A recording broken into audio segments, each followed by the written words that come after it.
Debbie Reynolds. Thanks for joining me. I want to take just a moment today to talk with you about not prejudging or misjudging your prospects.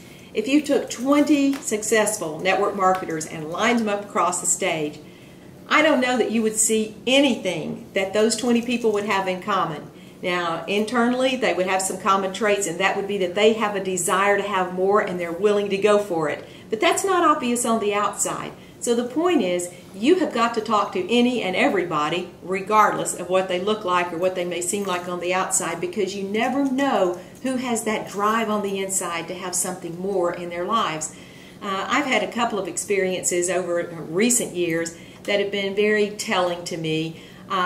Several years ago, my husband actually sent a videotape to a man down in Alabama, and the man called up and said, "Why did you send me this videotape?"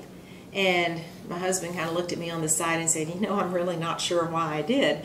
But nevertheless, I went to meet him and talked with him for a while, and he's kind of a grumpy person, but very wise and a nice guy deep down inside, but a little bit of a rough surface. And so I talked with him, and he said, "Yeah, okay, I want to come into your company." I was a little bit skeptical because I thought, oh my gosh, now what am I going to do now that I'm working with him? But you know what? I came to find out he was one of the most enjoyable people that I've ever been around, despite his rough exterior. But what I didn't know was that he had been a young child in the hospital, and legendary football coach Bear Bryant had gone to visit him and had said, if you ever get out of this contraption, which was an iron lung that he was in at the time, he said, if you ever get out of this, then I'll give you a scholarship to come to Alabama. Well, you know, I'm sure he never expected that that child was going to come out, but Bear Bryant just wanted to give him some hope. Well, sure enough, when that man graduated from high school, he had a scholarship waiting on him at the University of Alabama. And for 4 years, he was Bear Bryant's assistant, walking up and down the sidelines, doing anything that Bear Bryant needed him to do.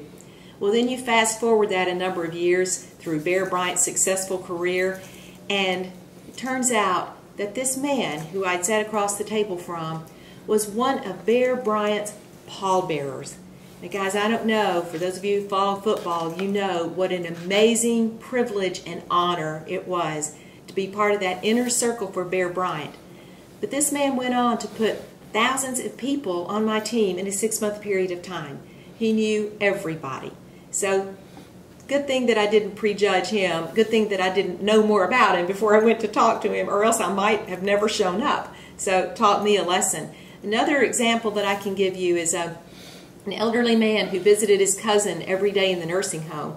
And one day he decided he would just talk to one of the nurse's aides there. Actually, he played her a little 3-minute sizzle call on his phone. And she said, "I think I'd be interested in it, but I know my sister would be interested in that. Let me call her."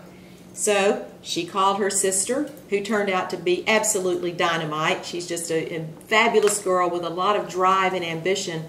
But she also happened to be married to an NFL football star. He was very motivated to build a home business also, so we got both of them on my team.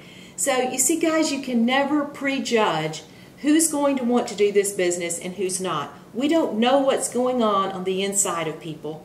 The rough exterior or the exterior that appears that they're successful or not successful may or may not be accurate. So the point is, you've got to expose everyone you know to the opportunity that you have, the opportunity that you're working with, because you never know who wants to change their life for the better by starting a home business. So I hope you'll take that to heart. Go out and talk to people, because you can make this the best 10 years of your life, just like I'm going to do.